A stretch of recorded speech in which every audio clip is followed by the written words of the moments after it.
years at Thunder Pride. It's been magnificent. Where are we now and where do we need to go? Because work like this never stops. It's not, we're done. We're never done. When it comes to human rights and equity and social justice, you're never done. Amongst us we have activists, advocates, leaders, trailblazers, heroes, compassionate people who have all worked to make a difference in the lives of many in our community. With their work, they fill it with vision and empathy. We have a special guest here today, Shelley Steele. She wants us to tell the stories of the youth and to share these stories, and sharing through film. And that's why it's called Speaking from the Heart this morning. Because being gay puts you into an identifiable, discriminated against minority. Our society just assumes when we meet someone that they are straight. I'm not who I used to be. Who did you used to be? A boy.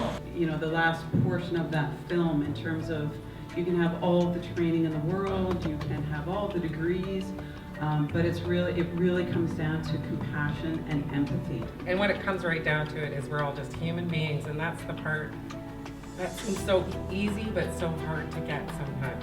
What I see is just acceptance on a much broader scale. So everywhere I go, I find that I'm accepted. You still run into something, but you don't notice it as much. So as coming from the perspective of being quite involved within lots of different areas, we've come there, we've got there.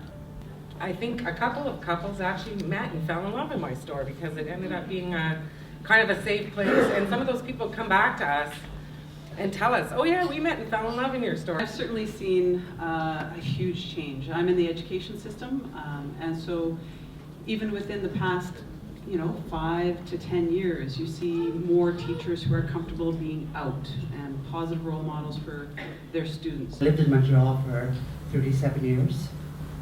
To come back here, it was like almost going backwards, but the more I hang out in different places, I find people that are more open and accepting. I've seen a lot of great gains made in this community. One of the things I'm most proud to say when I'm from Thunder Bay is that we call our pride Thunder Pride.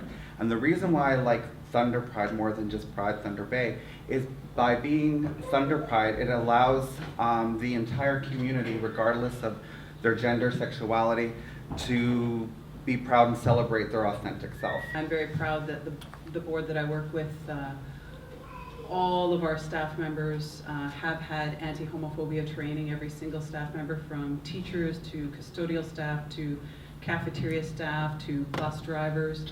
And I think that as time moves forward and we look at the younger generations, it is becoming kind of a non-issue with a lot of younger kids. That really says a lot. It says a lot for the community and how far we have come.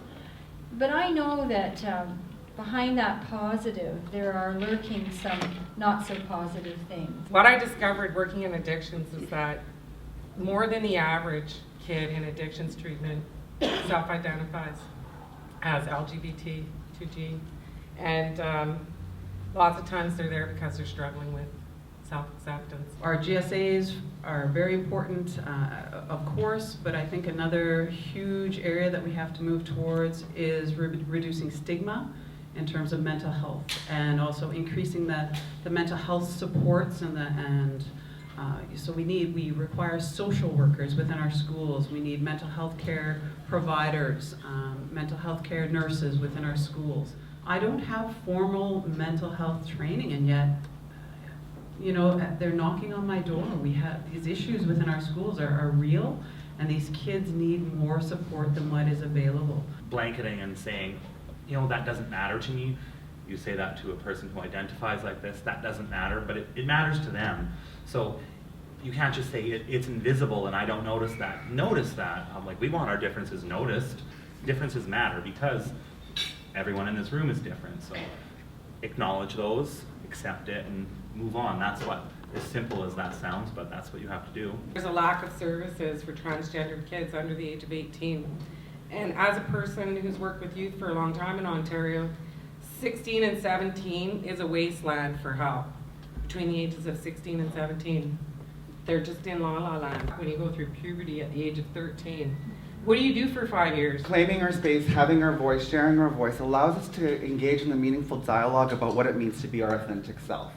And for me, what that means, is exploring the bigger picture items as to why we are actually having this conversation right now, which is the fact of privilege. And I think it's important that each and every one of us in this room begin to examine our privilege. I feel like I walk through town with this bubble of safety around me, and that's my privilege.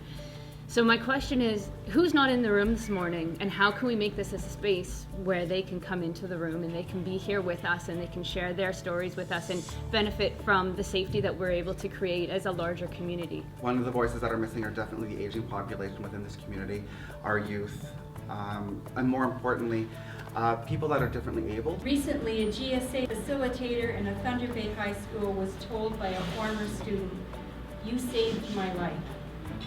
That's how important this work is. That's how important it is for the schools to have come as far as they have and as accepting as they are, and as knowing that this one life, all it takes is to save one life.